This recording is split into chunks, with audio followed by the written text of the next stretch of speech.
This August the 15th picks edition of the MLB Gambling Podcast on the Sports Gambling Podcast Network is brought to you by our Patreon. Score exclusive perks, content and contests, including our NFL Win Totals contest with a $1,000 prize. Join today at sportsgamblingpodcast.com/Patreon. We're also brought to you by Game Time. Download the Game Time app to get last-minute tickets at the lowest price guaranteed. Use the promo code SGPN for $20 off. I nearly read that bit in brackets. It says, do not read that they got a golfer out the other day, but I didn't because I am not Ron Burgundy. Good evening, everybody. Welcome to the MLB Gambling Podcast on the Sports Gambling Podcast Network. My name is Malcolm Bamford, coming to you from Newcastle upon Tyne in the northeast of England. Today is Monday, August the 14th.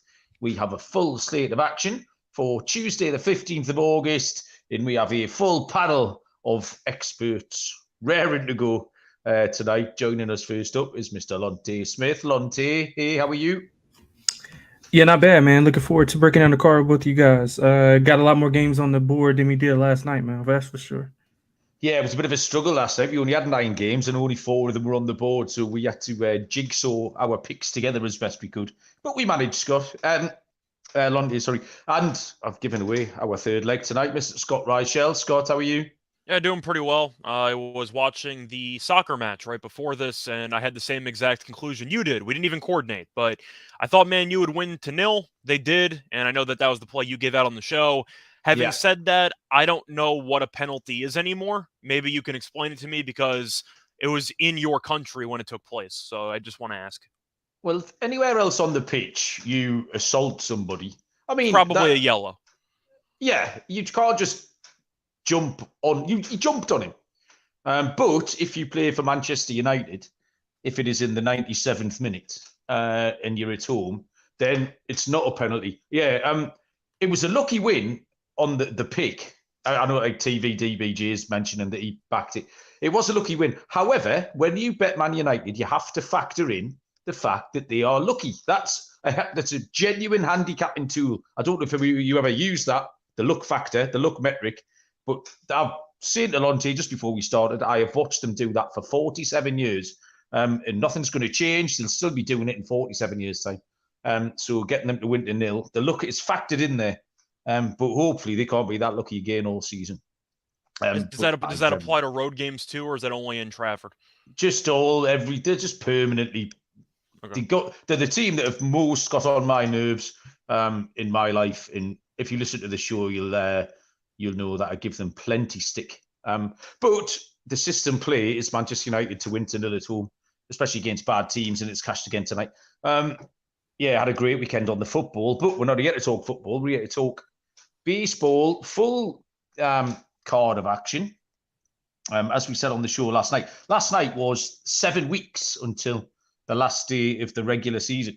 So we're pretty much in countdown mode now.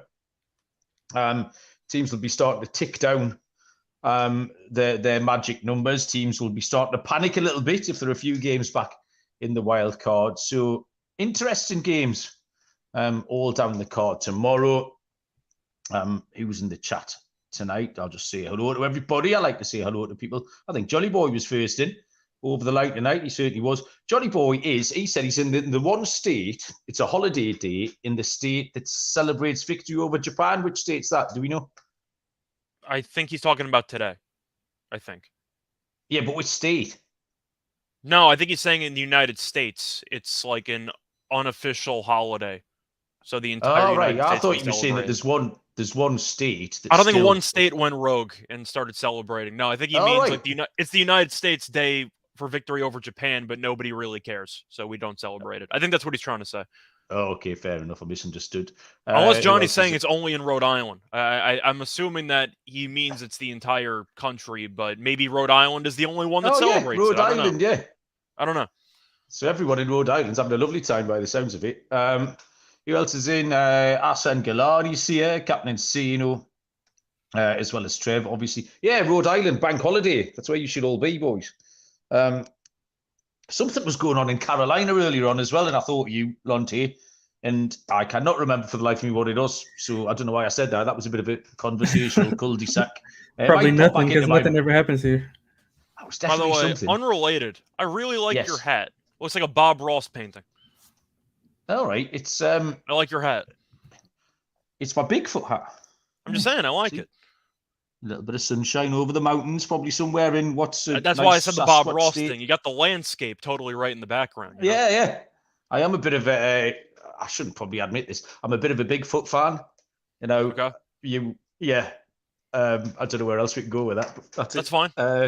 Is it fine? Do you also follow Loch Ness, or you're only a big? You draw the line at Bigfoot. Oh, we shouldn't have started this conversation. This is why when I left school, the day after I left school on a Friday, 1992, and the very next morning I went to live on the banks of Loch Ness and look for the monster.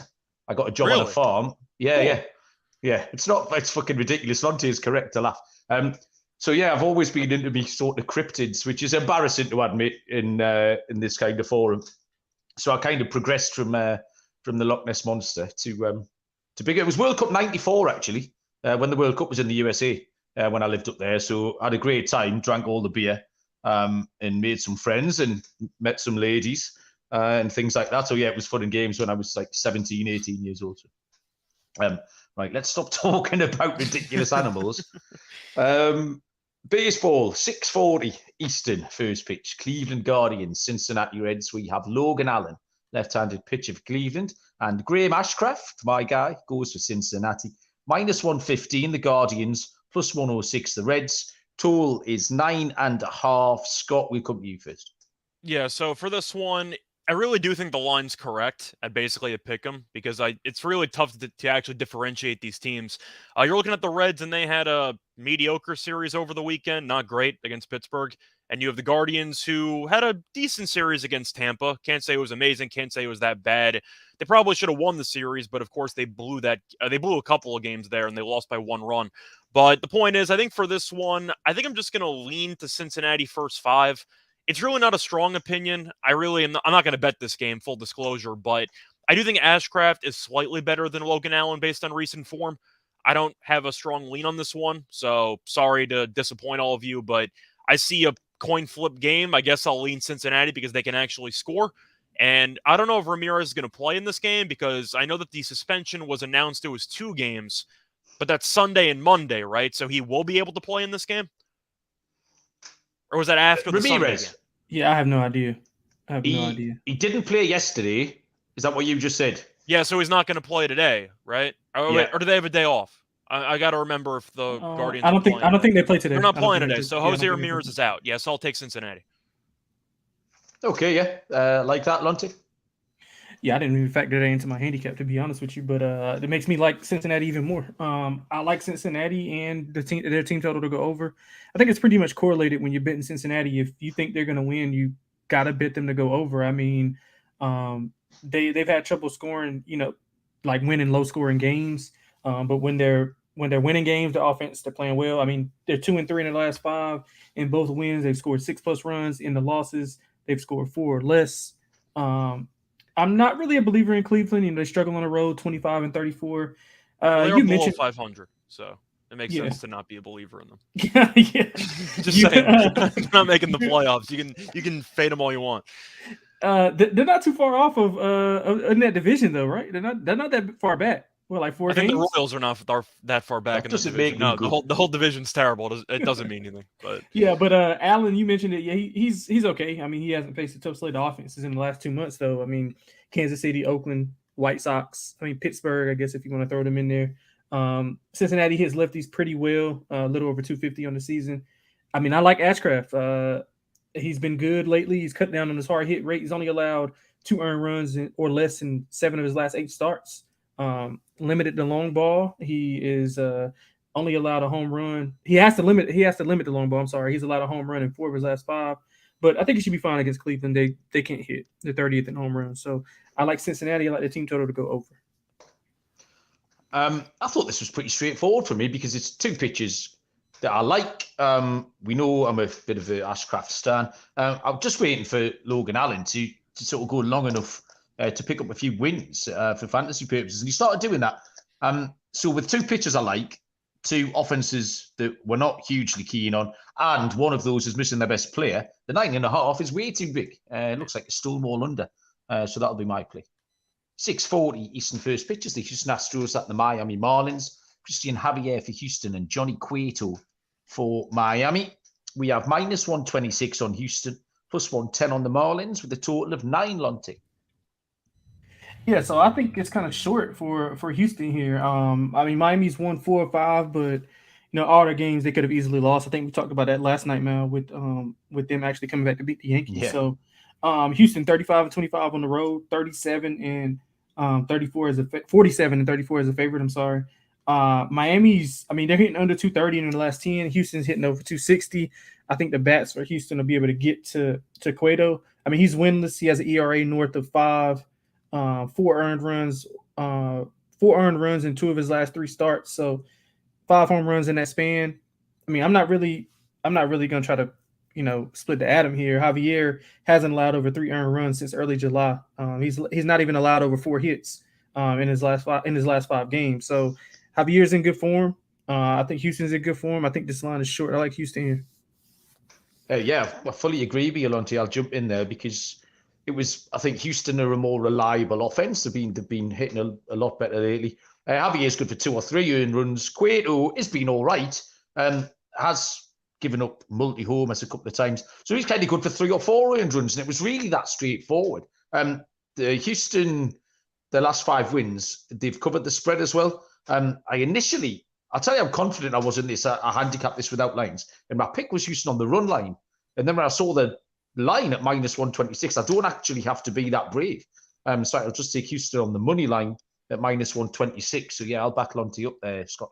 Yeah, I'm on Houston. I might revisit this play a bit later in the show. Spoiler, but still, this line's too short. I mean, Cueto's not very good at this stage in his career. No shame in that. He's had a good career so far. But Javier has been underwhelming for the last couple of months. But recently, I don't want to say he turned a corner, but he's been more tolerable over the last couple outings. But Miami did win a series over the Yankees somehow with that 5-run 9th inning. I don't think Miami looked great in the series, to be honest. I just thought that the Yankees, once again, find ways to lose games. But Houston had a good weekend in general. I know they lost on Sunday. The offense has been very good in general, though, for the last couple of weeks. I can see Cueto struggling here. I think Javier is going to pitch relatively well. But getting Houston, the much better baseball team, at a very cheap price, when you can argue the pitchers are either even or maybe Javier is even better. You can make that argument. I'll take Houston. I think they'll win this game comfortably. Okay, we'll move on. I'm going to tell you about our new sponsor here, Game Time. Game Time, a ticket purchasing app. I mean, buying tickets is an absolute pain in the arse. I think we can all agree on that. I've gone through it recently with my Newcastle season tickets, my MLB London series tickets. Been trying to get tickets for the NFL London series, and it really doesn't need to be this complicated. It can be stressful. Game Time helps with all of that. It's a fast and easy way to buy tickets for, as well as sports, music, comedy, theatre, anything that's near you. There's killer deals on last-minute tickets, and they've got a best price guarantee. So you can stop stressing about the tickets and just stay hyped for all the fun you better have. I know lots of people around the network in the States have said nice things about Game Time, picking up the flash deals and the last-minute tickets. Again, all kind of different events. The images of the seat views are a great thing, so you can see where you're gonna be sitting, and the lowest price guarantee as well. They've got event cancellation protection, job loss protection, all kind of things. So you can forget planning months in advance. Game Time has got deals on tickets right up to the day of the event. The guarantee means that you'll get the best price as well. If you find tickets in the same section and row for less, Game Time will credit you 110% of the difference. Snag the tickets without the stress with Game Time. Download the Game Time app, create an account, use the code SGPN for $20 off your first purchase. Terms apply. Again, create an account, redeem the code SGPN for $20 off. Download Game Time today. Last minute tickets, lowest price, guaranteed. 58, 59. I was going to say, I think that was a minute. I think that was pretty solid. Yeah, well done. Thanks very much, Scott. I don't get paid enough for this. I was going to jump in if you needed to kill some extra airtime. An extra 5 or 6 seconds. Yeah. Oh, yeah, I could. I'll use you next time, Scott. 7:05 Eastern is the Boston Red Sox at the Washington Nationals. Nick Pivetta goes for Boston, and Josiah Gray is on the hill for Washington. Minus 156 for the Red Sox, plus 140 for Washington. Total is set at 9.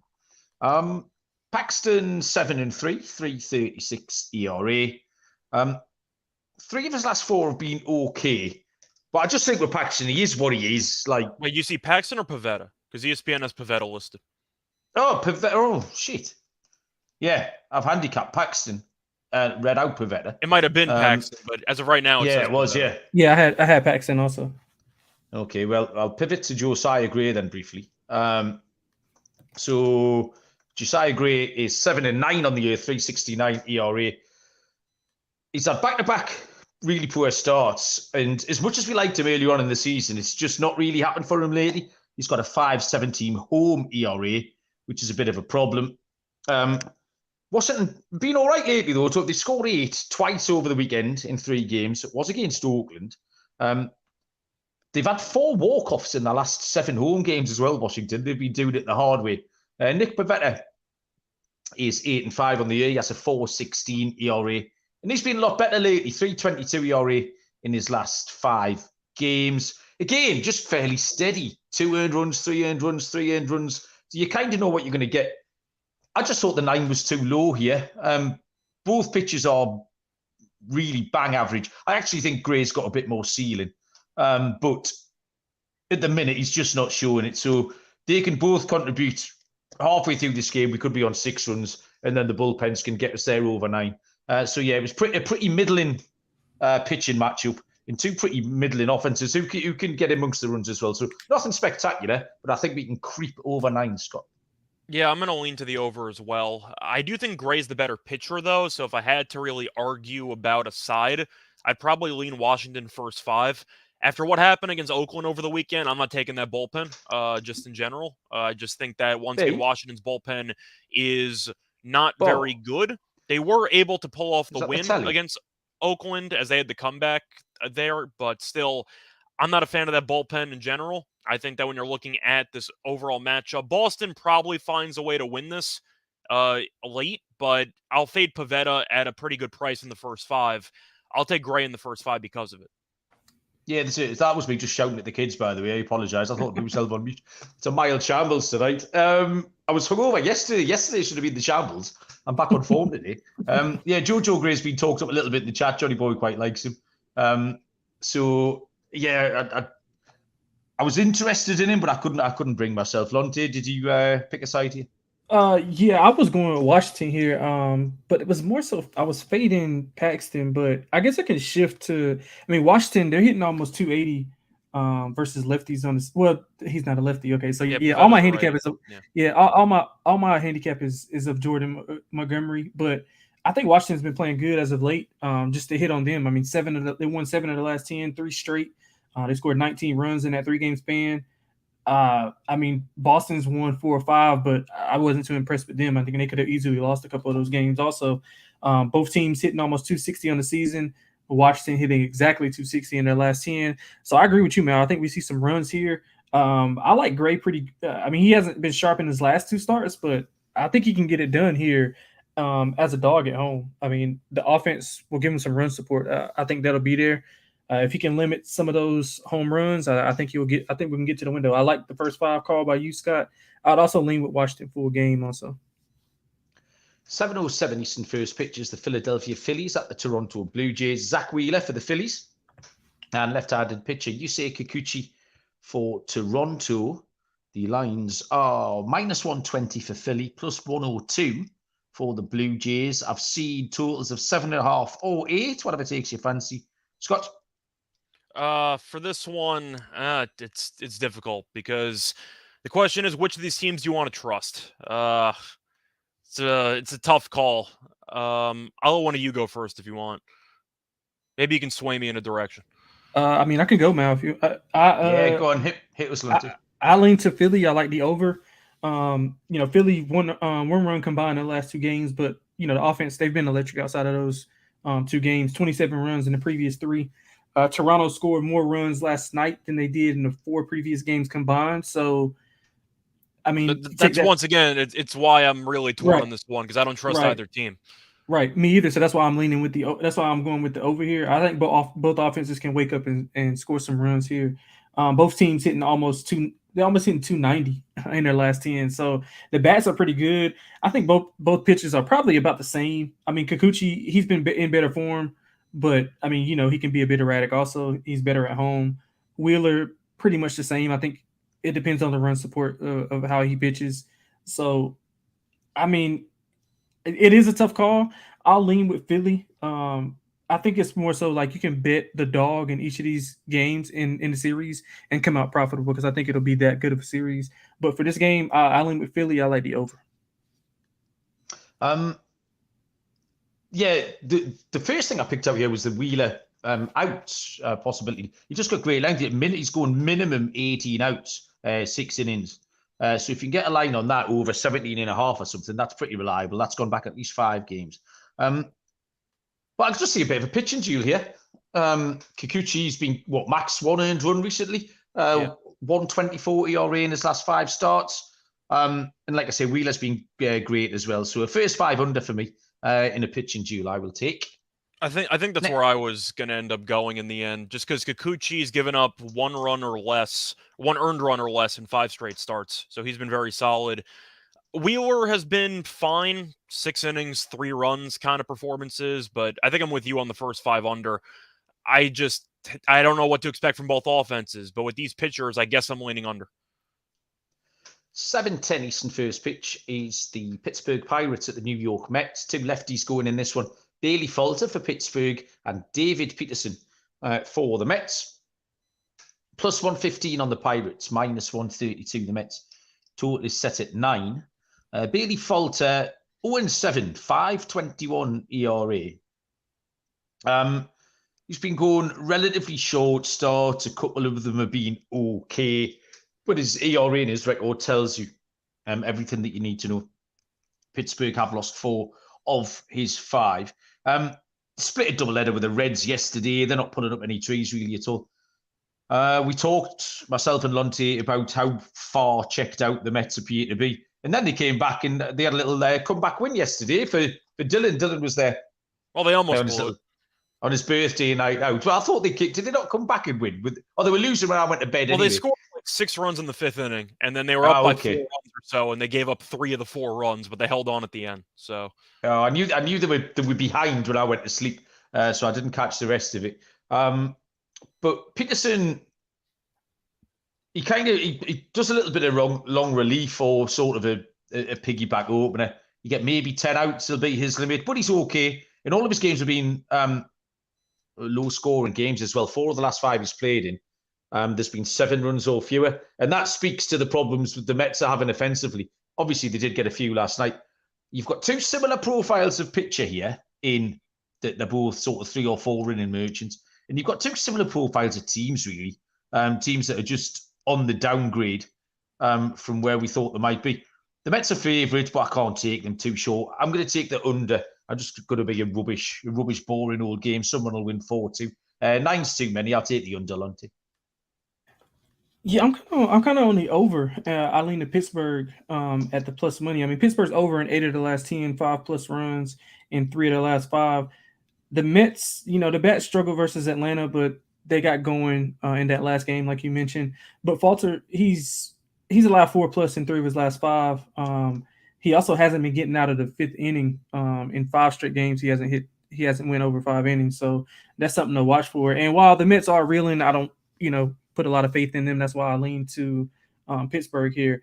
I trust both teams to score here. I mean, especially Pittsburgh, the way they've been going offensively. I think each offense can get 4, maybe 5 runs off of the opposing pitching staff. So I like the over here. I lean to Pittsburgh at plus money.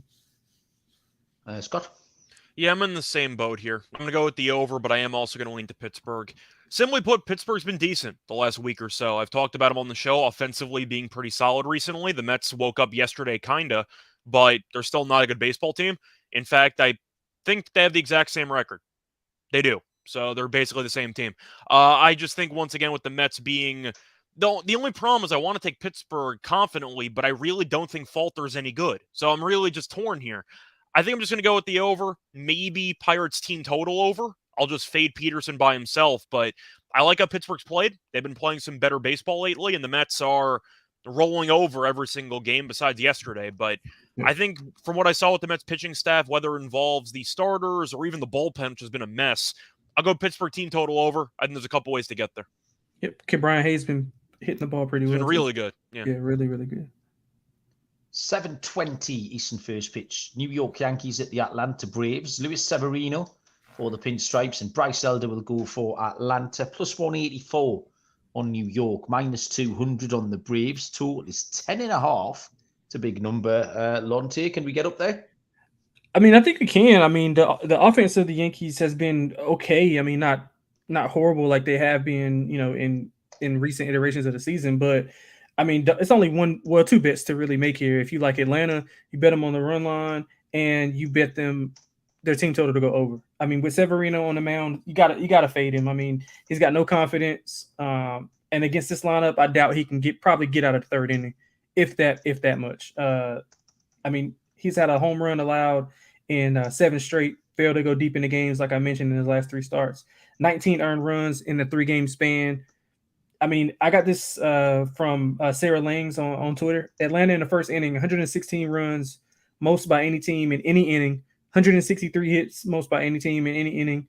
Plus 70 run differential in the first inning. So if you want to take absolutely wild, right? So if you want to take like an Atlanta in the first inning prop or Yerfy, I think that's good, especially with Severino on the mound. I mean, Atlanta's 59 runs in the last 7 games, 5+ in 7 of the last 9 home games.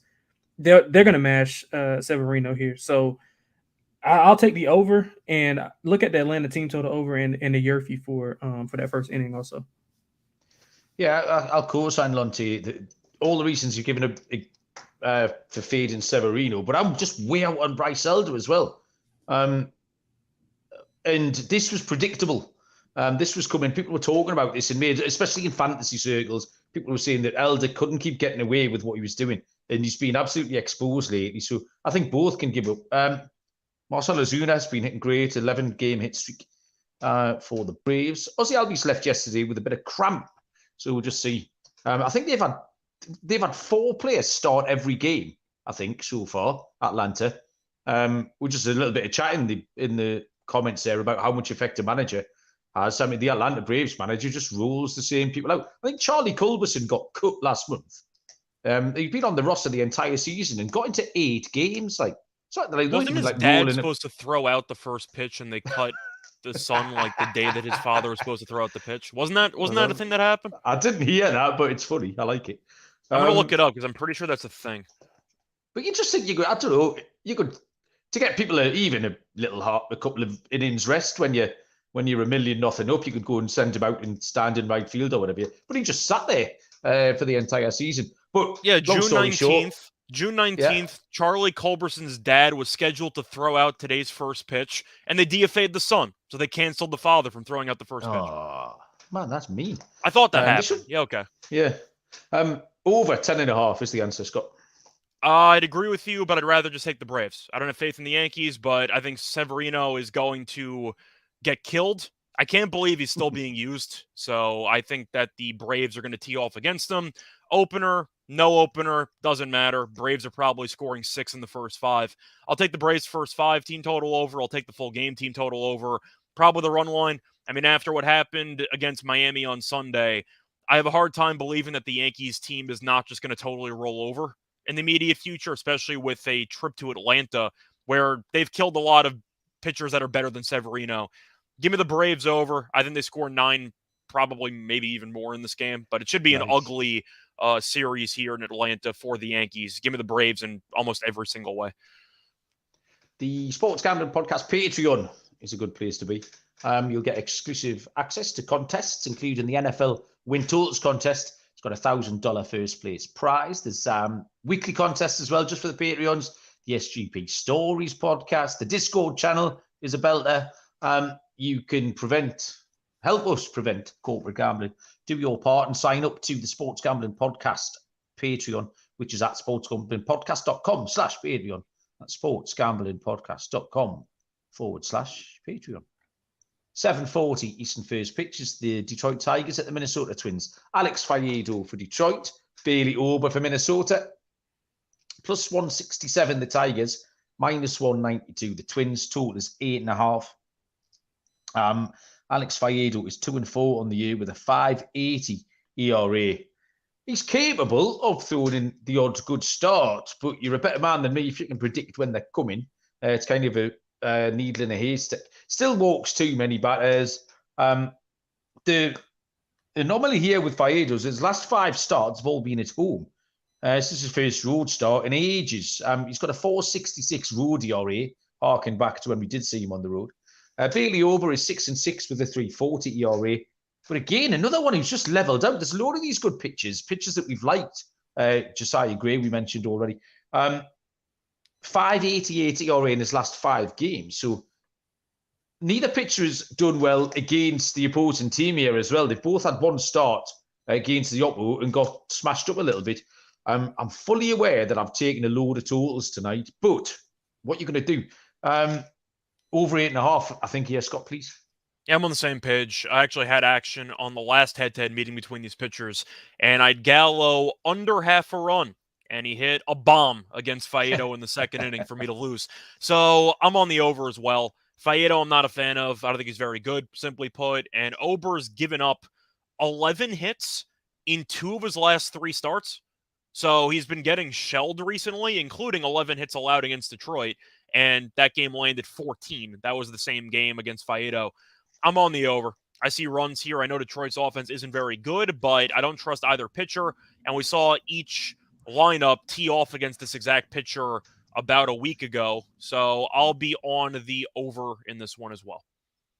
Okay, double bubble for the over. Lonte, team right? Yeah, I'm actually going the other way. I like the under. Bad, but I don't disagree with anything that you guys have said because I don't trust either pitcher, to be honest. But again, I don't trust either one of these offenses either. So you do disagree? No, I agree, but I don't disagree with what you're saying. Okay. But I'm just countering to say I don't trust the offense either as much as you guys. So, I mean, I think sounds like disagreeing with extra steps, but sure, go nuts. Yeah, so I think we see like a 4-3 type of game here. I mean, you know, Mal, we talked about it in Minnesota games. Usually, Minnesota Cleveland 4-3 is usually what that threshold holds, and I think that's what we get here. I mean, both teams are under in 6 of the last 10. Detroit's under in 4 straight. On the road, Detroit is playing pretty much to the under, while Minnesota is an under team pretty much through and through at home. So I'm going to lean under here, thinking we get a 4-3. I don't really care who wins, but 4-3 final. So I'm going to go with the under here. Yeah, we did talk about all these games being a 4-3 last week. This one's going to be a 5-4 though, Lonte. That's the issue you've given yourself. 7:45 Eastern first pitch is the Oakland Athletics at the St. Louis Cardinals. Freddie Tarnock, there you go, that's a name, goes for Oakland, and Dakota Hudson will pitch for St. Louis.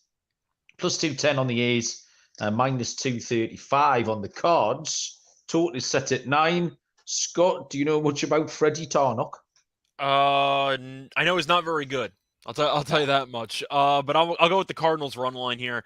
I know that it takes a lot for me to actually consider taking the Cardinals on a run line, but I saw Oakland's bullpen over the weekend. I might have confused the teams before. Oakland's the team that blew the 4-run lead in the 9th inning there to the Nationals, but Oakland first 5 is tempting. I know that's where Malcolm's probably going to go, but I can't back Oakland. They got swept in a series against the Nationals. They're 15-44 on the road. The Cardinals, even though they're not a good team, they have won 3 of 4. Offensively, they have scored at least 5 runs in 4 straight games. I think I'll lean to Dakota. He's been around for a while. I know what to expect. He's a mediocre pitcher, but he's 3-0 this year.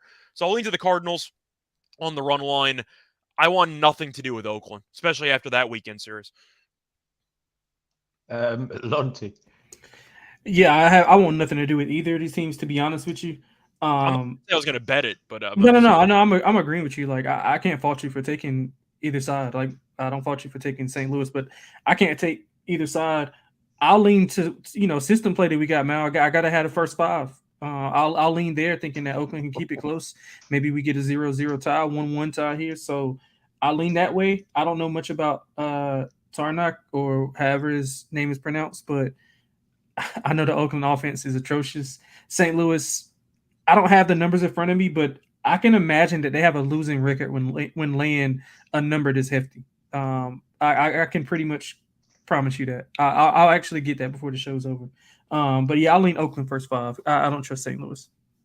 Slowly dragging everyone down to my level. I love it. Johnny Boy's on Oakland first 5 as well. Well, I've got sour news for everybody. St. Louis run line is the pick. I mean, I'm not that predictable, unfortunately. Tarnock, again, opener, long relief, 103 earned runs in his 2 or 3 innings he goes. Hudson's actually been okay his last 2, though, and getting some decent length as well. So, yeah, hard to pick St. Louis. I was hoping for Scott to come up with something inventive here. But if it's good enough for Scott to back St. Louis on the run line, it's good enough for me. So that will be my play. Where we go in next? 8:05 Eastern is the LA Angels at the Texas Rangers. Lucas Giolito for the Angels. Left-handed pitcher Jordan Montgomery goes for Texas. Plus 152 LA, minus 170 Texas. I've got totals of 8.5 or 9 if you want it, Lonte. Yeah, so I mean, I don't want to do it, but I'm going to take the Angels at plus money. I'm going to lean to them mostly. I'll probably just split a unit. I'll put a full unit on the first 5 and then a half unit on them in the full game, simply because I don't trust the bullpen and I don't want to be getting frustrated by them blowing a 4-1 lead here. Both pitchers, they got to, giving up their fair share of runs. I mean, Texas offensively has been on fire, but I mean, Giolito, he settled in. He hasn't faced a below average offense since he's been there, so he shouldn't be too he shouldn't be too intimidated by the Texas lineup. He was roughed up by Atlanta, but he had a way better start in his last outing. The Angels, they hit lefties pretty well, almost 260 on the year. They hit almost 275 versus lefties on the road, so that's a positive. Texas, they're hitting almost 280 versus righties at home, 6.7 runs per 9. So that leads me to the over in the game. So I like the Halos first 5 for a full unit. I like the over for a half unit, and like the Halos full game half unit. Okay, I know there's a lot to digest. Sorry about that. It's the brave Angels pick for Lonte. Scott?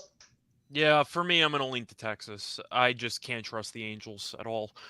Texas offensively, can wake up at any moment, or at least they can just go off at any moment. And I do think that Giolito has the tendency to give up a lot of contact because he's always been a contact pitcher, and that's not a good combo against Texas. Montgomery's been fine lately, usually 6 innings, 2 runs, 3 runs, give or take. Now, the Angels have actually been pretty good against Texas this season. They're 4-3 in the head-to-head, but I do think, once again, Texas is just a much better team. We know how good they've been at home as well. I'll lean Texas run line here. I just think that Texas at home gets the bats going, and I think that Montgomery can do his thing.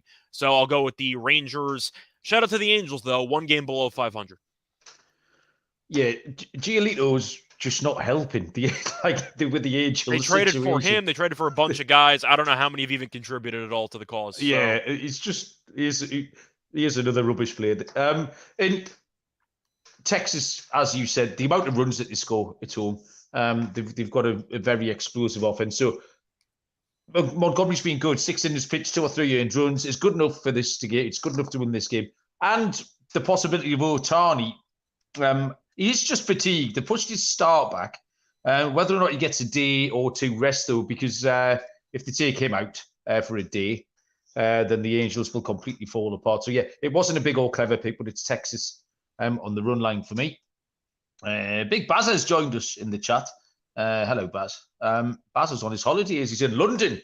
He's in the nation's capital doing touristy things, I saw this afternoon with his family. So, nice to join in. Baz, I reckon, tucked up in a hotel room somewhere. 8:05 Eastern first pitch is the Chicago White Sox at the Chicago Cubs. Tuki Toussaint for the White Sox and Kyle Hendricks, the professor, will go for the Cubbies. Plus 150 on the White Sox, minus 166 on the Cubs. Totally set at 8.5. Tuki Toussaint, 1-5 on the year, 4.27 ERA. He's pitching okay. I keep talking him up, but he's got to start walking everybody. 5 walks and 4 walks in his last 2. And the White Sox have lost 4 of those 5 starts. Kyle Hendricks, 4-6 on the year, 3.96 ERA. I struggled to take him. It's like death by 1,000 papercuts watching Hendricks pitch. He's okay. His worst start recently has been at Atlanta, which is forgivable because, as discussed earlier on, Atlanta is smashing everybody up. The Cubs are playing better. Hendricks is slightly more reliable. I mean, it's a short. If we could shop around and find a minus 150, I'd give you the unit and a half play. But I think Cubs will win the game, Scott. I think I'm with you. I think I'm going to look at the Cubs potentially on the run line here. Hendricks I've criticized on the show, but I do have to point out the White Sox offense is still really, really bad. And you're looking at the weather report. The wind is blowing in at Wrigley at about a pretty decent amount. So you're looking at what should be a lower scoring game because of the wind. Having said that, that's why I'm leaning to the Cubs, because Hendricks doesn't walk anybody. And Toussaint walks a lot of guys. And the Cubs also rank top 5 in the league in walks per game. So I don't mind a walks prop on the Cubs. But the point is, you're looking at what should be a lot of base runners because Toussaint can't throw strikes consistently. Hendricks will force him to put the ball in play. And if the White Sox are going to be a team that relies on home runs and the wind's blowing in Wrigley, that should not result in a good result for the White Sox. I think Hendricks pitches decently here, but I think that Toussaint can get into some trouble with his walks. So I'll go with the Cubs as well, but I do like the Toussaint walks prop over in this matchup. Yeah, that's a fair assumption, I think, Scott. Lonte? Yeah, I'm with you, man. I kind of like Toussaint a lot, but like he has to get those walks under control. If he can get his command down, I think he's got a good shot of being a regular in that rotation. Hendricks, I mean, I'm not really a Hendricks guy, so I'm gonna lean to the Cubs, but I don't know if I'll play it because I kind of like I said, I kind of like Toussaint, and I might look to play them in the first 5 and then play the Cubs full game because I'm not really a fan of Hendricks. I mean, he's just, I don't know. It's just something about him now. I just don't like. I don't know what it is, but I'm just not a big fan of him. The Cubs usually perform well at home, 32-28. White Sox struggle on the road. I mean, I guess technically it is a road game. 22-39. They lost 4 of the last 5. Cubs won 7 of the last 10. I mean, it was hard for me. I guess I'll lean to the White Sox full 5 and take Chicago Cubs in the full game just to, I guess, balance out my indecisiveness here.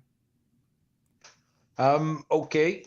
Next up, we will go to. I'm just laughing at the comments in the chat. Someone left us a review today, saying that one of the favorite things about listening to our show is getting in the comments. And just listening to you, Lonte, talk there, but the comments are just off on tangents. People are just meandering all over the place, talking about anything except baseball. 8 Tennyson first pitches, the Seattle Mariners against the Kansas City Royals. We have Emerson Hancock going for Seattle, and Jordan Lyles draws the start for Kansas City. That's got to be the best name of the year, right? Emerson Hancock. That's an all-timer. That's an all-time name right there. That's a great baseball name. Again, well, I've mentioned Blake Meyer, who does the baseball money is fake a few times in the last week because he's a Seattle fan, so he tweets about Seattle a lot. And he tweeted out a list of Seattle kind of rookie pitchers, and at least 3 of the names were made up. There's no way they were all proper names. He's just telling us any shit at this point. I think Emerson Hancock was one of them. So minus 150 on Hancock. Jordan Lyles is plus 134 for the Royals, and the total is set at 9, Scott. Yeah, I'm going to go with the Mariners here, and I'll probably go with the run line. Hancock has been solid in a very limited sample size, but you're looking at Lyles, and once again, not great. So I think that you're looking at the better pitcher for Seattle. Seattle's also above 500 on the road, 29-26 on the road. They are competing for a playoff spot. Unfortunately, Cedric Mullins robbed them of a victory yesterday, but you're looking at the Mariners playing some good baseball. The Royals had a good winning streak about 2-3 weeks ago, went back to being bad immediately. But I'll back the pitcher that sounds like he's from the 1890s. I'll take Hancock minus 1.5. That's a TV DBJ has just shouted out, that he was on the 1923 White Sox. Lonte? Yeah, I'm with you, Scott. I like Seattle here. Although I will say, Kansas City, they've been playing really well lately. Like they've been playing good baseball. It hasn't resulted in a lot of wins, but they're at least fighting and not giving up like some of these other teams. I mean, I like the over also. Kansas City's hitting almost 300 versus righties in their last 10. So that just shows offensively they've been hitting the ball pretty well. Both teams hitting over 250 in their last 10, obviously with the stat that I just gave about Kansas City. Kansas City scoring 5.7 runs per 9 in those last 10 games. So they're hitting the ball really, really well. I mean, Emerson I mean, I guess he's fine. He was good in his debut, but this will be his first road start, if I'm not mistaken. So it'll be interesting to see how he performs. Not sure if it matters with Jordan Lyles on the other side. So yeah, I'm with you. I'd later run and a half with Seattle. Probably look at the full game over because I mean the way Kansas City's offense has been playing, I think Seattle can get us to 6-7 runs off of Lyles. Yeah, same. Seattle on the run line. These rookie SPs are going really well for Seattle. And Seattle are also rolling. They're bearing down on a playoff spot pretty quickly. Kansas City, no thank you for Jordan Lyles. It's just a big no. The run line. I've seen plus 104 maybe, I think, for the run line for Seattle. Looks like a reasonable play to me. Yep, I seen 105 and 107 too. Talking about good names, 8:40 Eastern first pitch, the Arizona Diamondbacks and the Colorado Rockies. Officially TBD for Arizona, but I think it's going to be Slade Ciccone. I mean, what an absolute beauty. He's taking on Ty Black, who's left-handed pitcher. That's Black with an H, B-L-A-C-H, left-handed pitcher for Colorado. This game's off the board as Slade Ciccone is not officially listed for Arizona. Lonte, do you have anything on this one? Great name. Yeah, I didn't have much on this, but Arizona, they've came to life a little bit. So they got a little bit of life into them. I mean, going to Coors, I'm pretty sure they're going to get the offense going. So depending on who they throw, I probably would lean their way. But again, it kind of just depending on if they're going with the actual pitcher, because I know things can change between now and then. Scott? I don't really have much, but with a relative unknown pitching for Arizona, and now he's traveling to Coors, that's probably not a good combo, but Colorado can't hit, so it's a bit tricky. Blatch has been good lately, so going through Blatch's numbers, I'll admit that some of these outings did not have many innings attached to them, but he's allowed less than 2 runs in, sorry, just doing the math here, 5 of his last 6 outings. Now, just to go through it though, 6 innings, 1 run against the Dodgers, good showing there. 4 2/3, 8 hits, 4 runs allowed against the Cardinals, not great. 5 innings and no runs against Oakland at home, so that counts. 3 innings, no runs against the Marlins. You had 2 1/3 and no runs against Detroit. So once again, it's a bit tricky because he's against an Arizona team that has been playing better, I guess, because they won basically a series, I think, over the weekend, so that counts for something. I'm going to lean to the over. I just don't trust Arizona using an unknown commodity in Coors, and I think Blatch could get shelled here. Plus, Colorado has no bullpen. Arizona has no bullpen. Usually when these teams get together, you tend to see a lot of runs. I'll lean to the over. This was an easy Colorado pick for me. I don't want anything to do with Arizona.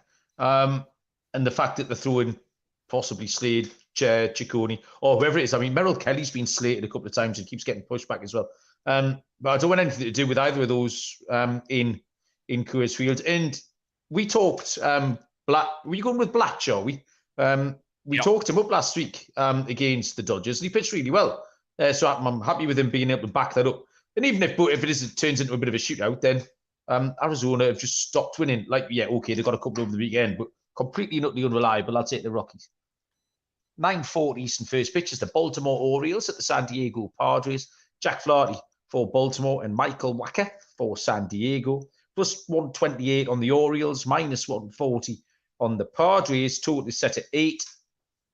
Jack Flaherty, 8-7 on the year, 4.33 ERA. Now, 2 starts as an Oriole since he joined from the Cards. Won 1 at the Blue Jays, lost 1 against Houston. Generally on the road this year, he's been okay, 3.51 road ERA. The problem he's got is Michael Wacha has been outstanding lately, 8-2 with a 2.84 ERA. But his last 5 starts, 1.59 ERA. He's got a 2.51 line at home. In his last 2 home games, the Padres won them 5-0 and 10-3. For the Orioles, Scott just mentioned Cedric Mullins, who is a key player, and they've done really well actually to carry on performing at the level they have been without him. But he showed what he could do last night. He went up and took that home run back over the wall before hitting I think it was a 2-run homer in extras. Ryan Mountcastle, 20-game hitting streak. But I just fear for Flaherty tomorrow. I think he's got a blow up in him. When they signed him, it wasn't one that blew my skirt up particularly, as much as he's been steady. But Michael Wacker's been really, really good. I'm going to take the Padres, and I might even stick them on the run line here. The minus 140 on the money line, but plus 146 on the run line. Don't often take San Diego, but I've got a feeling Flaherty might run into some trouble tomorrow, Lonte. Yeah, I'm with you. Walker hasn't pitched since July 1st. I mean, all the reading I've been doing is saying he's going to be on somewhat of a pitch count. Now, how many they didn't say, but I mean, I think I can trust him here. Before he went on the IL, he hadn't allowed over 2 earned runs since April, and he gave up 3 in that matchup against the Cubs. So he's been in good form. I'm hoping that he can, come out and give us something similar to what we've seen Max Fried give. I think he missed around the same amount of time, just different tables of the season. So I like Walker here. It's hard to trust San Diego. We just mentioned Arizona. Arizona took 2 of 3 from them. The offense hasn't been able to do much outside of a 10-run game in that Arizona series, which was the only game they won. They scored a combined 8 runs in the other 4 games of those 5 of their last 5. So it's hard to trust them. But like you said, Mal, I like to get more bang for my buck here. So I like them on the run line. I think if they win here, they'll win a low-scoring affair, being that Walker can shut down this Baltimore offense. So I think they can win 3-1, maybe even 4-1 here. So I like San Diego, and I like Michael Walker tomorrow. Scott? Yeah, I completely disagree. I don't know how you're supposed to lay 140 with San Diego here. I'm taking the Orioles. They had a nice series win there against Seattle. I don't know how they won the series, but they did. They've been surging. They're plus money, which is insane to me because San Diego is not a good baseball team. San Diego couldn't even beat the Diamondbacks in a series, and Diamondbacks haven't won a series in a month.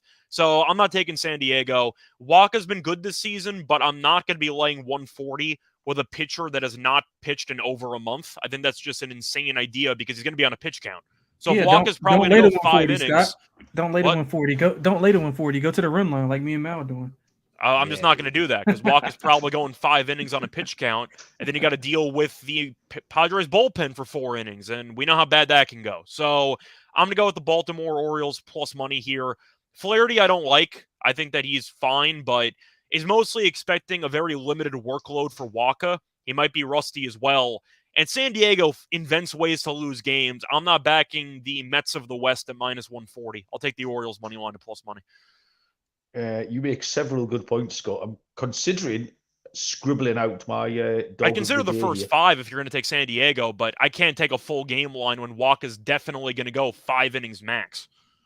I think the offense is going to wake up. Flaherty might get it might wake up too, but I just can't lay that price with the Padres. I just can't do it. I'm not trying to criticize your play. Johnny Boy agrees with you as well. Little team, right? 9:45 Eastern first pitch is the penultimate game on the show. Tampa Bay Rays at the San Francisco Giants. Zach Little will go for Tampa Bay. San Francisco at TBD. San Francisco, if you try and get up there starting pitching for the week, all it ever says is Cobb, space. Oh, they never state it because they use openers and you don't know. It's really annoying. That's it. Yeah. Cobb and Wood, and then 3 more gaps, then Cobb. They're the only 2 names that ever get out there. So tomorrow is a TBD game. No lines for this one. Are we having an amnesty on Wander Franco jokes? Does anybody got anything they want to say to the class before we can get on with the rest of our lives? Not really. Yeah, nah, man. Just I'm good. try to stay away from stuff like that. That's I understand. I just thought we'd get it out there. I didn't want anyone to. Enough. I've got nothing on this at all, Scott. Yeah, you just asked if we had anything to say, and we all said no. So I'm just not going to say anything. Okay, so we just boycotting this game completely. Yeah, we can if you want to. I guess I'd lean really to the under. I guess, I don't think the Giants can score, and the Rays offensively have been hit or miss. But you're looking at once again a pitcher's friendly ballpark in Oracle. Under, I guess. Yeah, I wasn't sure if you were doing a joke then there either.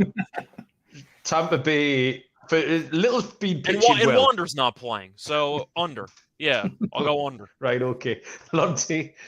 I got nothing in this game, man. I don't know where the Tampa's headspace is or what's going on, so I'm just going to pass. I don't really know what's going on or what to expect, especially with all the stuff that's going on. Okay, let's bosh on. Let's make extra picks on this one. 10-10 Cowboy time. First pitch between the Milwaukee Brewers and the LA Dodgers. Adrian Hauser for the Brewers and Bobby Miller for the LA Dodgers. The Dodgers are a $2 favorite. The Brewers are plus 170, and the total is set at 9. Lonte, lead us off with this last game. Yeah, so I'm going with the Dodgers on the run line here. They've won 9 of the last 10. They've won games in numerous ways, high scoring, low scoring. The offense has picked up. I mean, I know it was Colorado, but still got to give them credit for their offensive output. I bought some Dodgers futures a few weeks ago, added a little bit more because I think they're getting reinforcements back. I think if I read correctly, they're getting Well, Martinez is probably coming back shortly. Yeah, my other guy, Walker Buehler's supposed to be coming back. Buehler's coming back, guys. He's supposed. He's alive. I read that he was supposed to come back. Now, I mean, setbacks happen, but I just don't trust Milwaukee at all. I mean, they won 4 or 5, but they barely got by in a few of those games. They probably should have lost all of those games, so they should have been losers in 4 of the last 5. Dodgers hitting 270 versus righties in the last 10, averaging 6 runs per 9. They roughed up Molly back in the May series, 7 earned runs off of him. 3 of those were home runs. I mean, pitching wise, I think both pitchers are about the same. I just think that the Dodgers at home with that offense are the better bet. The 37-20 at home. Look at the Dodgers on the run line. Love the team total to go over also. Scott. Wait, so just to ask, Lonte, who did you say was pitching for the? Peralta, right? I see Hauser. I'm sorry, Hauser. Yeah, Hauser tomorrow. Yeah, Hauser. Yeah. Okay, that's what I was making sure. I still like the Dodgers anyway. I'll take them on the run line. They've won 8 straight, playing some good baseball. They're up 8.5 in the division. Remember when Arizona was winning that division? Good times. But anyway, I'm going to go with the Dodgers. They've been hitting like crazy. The bullpen I still hate, but it's been okay lately, I guess. But Milwaukee, they faced off against weak competition. So did the Dodgers, to be fair. But they ended up facing off against the Rockies and the White Sox. The Brewers did. So congrats, I guess. You did what you had to do. But I'm not going to fade a team that's won 8 straight, playing at home. They're playing the best baseball of the season. I'm with Lonte also on some futures potentially for the Dodgers. I hate this team come playoff time most years because I think Dave Roberts is an abysmal manager.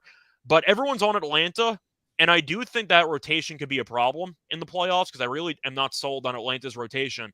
The Dodgers' rotation isn't bad, especially if they get Buehler back. I know Kershaw came back a couple weeks ago. It might be worth a look. I'm not sure if they're going to actually, accomplish it because they could always lose in the first round. That's the Robert special. But right. I think that you make an argument that the Dodgers are peaking at the right time. Hey, Scott, look, this is the basis of what I had for buying the futures.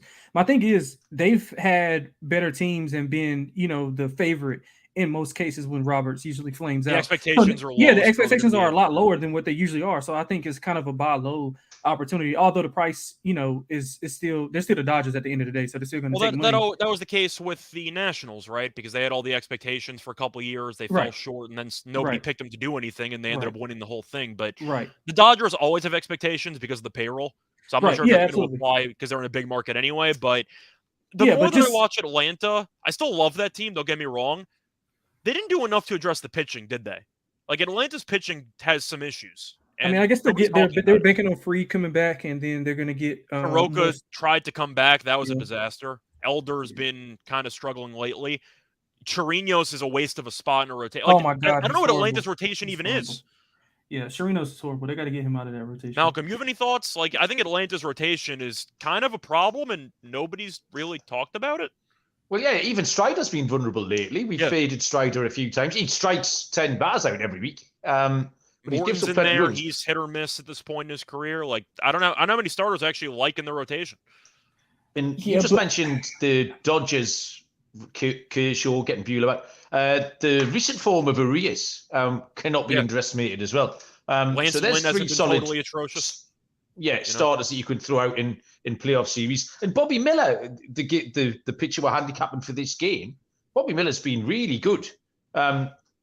So, I mean, for this game particularly, I thought that the Dodgers team total and the Dodgers run line was I absolutely loved it. House has been really poor lately. He's been much worse on the road. I love the fact that Lonte has picked up some Dodgers futures. They've been flexing lately. They look really good. And quick trivia. Milwaukee are 11 games over 500, top of that division. What's their run differential? No cheating. It's a great question. That is a good question. I'll say. What's the game sample size again? 8, just for the winning streak. No. On the season, run differential on the season. Oh, sorry. For the Dodgers, right? No, for the Brewers.